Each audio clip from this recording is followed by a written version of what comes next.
င်္ဂလာပါကိုသုံးနေတဲ့ကွန်ပျူတာ၄နေရာလို့ထင်လားထင်ကျွန်တော်ပြပြမဲ့အချက်၅ချက်ကိုလိုက်လုပ်ကြည့်ပေါ့အကယ်အဲ့လုပ်ပြီးတော့မှ၄နေတော့မပေါ့ဘူးလို့ထင်ရင်လည်းဘက်ထရီလေးပါဖြုတ်ကြည့်ပါနော်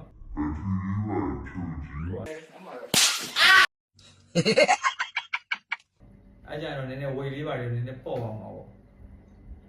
စား sorry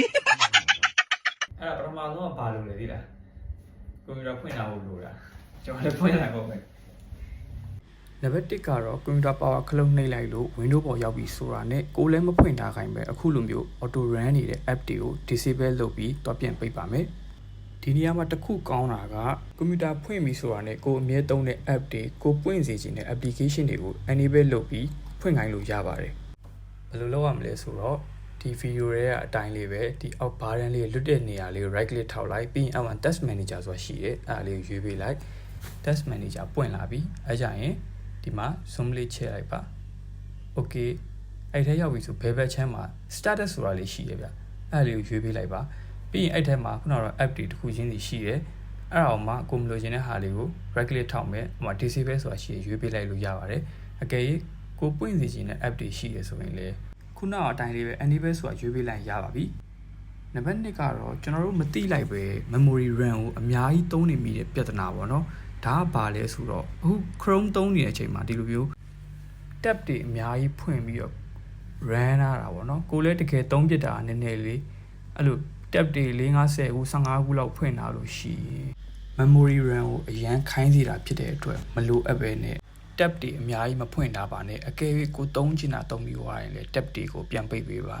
နောက်တစ်ခုကကို memory RAM ဘယ်လောက်သုံးတာလဲသိချင်ခုနကတော့အရှိမပြောထားတဲ့အတိုင်း task manager လေးကိုဖွင့်မယ်အဲ့ဒီထဲမှာ CPU RAM graphic အကုန်လုံးဘယ်လောက်သုံးတာလဲဆိုတာကြည့်လို့ရပါတယ်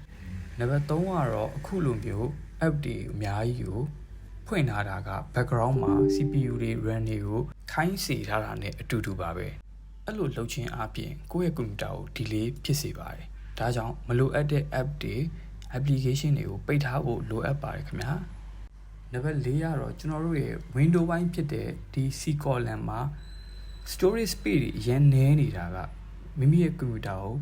delay ဖြစ်စေပါတယ်ဒါကြောင့် space ကိုနေရဲနေအောင်မသုံးဖို့နောက်တစ်ခုကမလိုအပ်တဲ့ app တွေ file တွေကိုဖျက်ထုတ်ထားဖို့လိုပါတယ်နောက်တစ်ခုကကျွန်တော်တို့ browser တွေသုံးတဲ့အခါမှာညာဘက်အောက်တောင်တွေမှာတက်လာတဲ့ကြော်ညာတွေကိုကိုကမသိပဲနဲ့ click လုပ်ခြင်းအပြင်အဲ့ဒီ antivirus software တွေကကိုယ့်ရဲ့ကွန်ပျူတာတွေကို auto install လုပ်ပြီးရောက်နေတတ်ပါတယ်အဲ့ဒီကောင်တွေကလည်းမိမိရဲ့ကွန်ပျူတာကိုတော်တော်လေးကိုလေးစေပါတယ်အဲ့ဒါတွေဖျက်ထုတ်ဖို့လိုပါတယ်ဘယ်လိုဖျက်ရမလဲဆိုတော့ဗီဒီယိုမှာပြထားတဲ့အတိုင်းမိမိကွန်ပျူတာမှာ Windows key ကိုဖိအောင်နှိပ်လိုက်ပါအခုလိုမျိုး run box လေးကြာလာပြီဆိုရင်အဲ့ထဲမှာ appwiz.cpl ကိုရိုက်လိုက်ပါ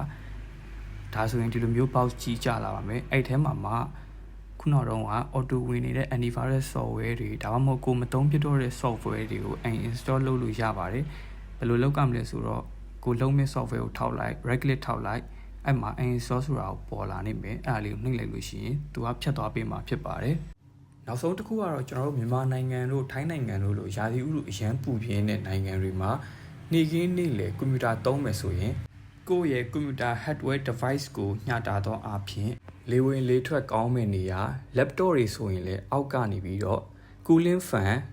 cooling ပက်ကလေးတွေခံပြီးတော့သုံးသင့်ပါတယ်အကောင်းဆုံးအကြံပေးချင်တာကတော့ aircon ခန်းမှာသုံးတာတော့အကောင်းဆုံးပါပဲအားလုံးကျေးဇူးတင်ပါတယ် bye bye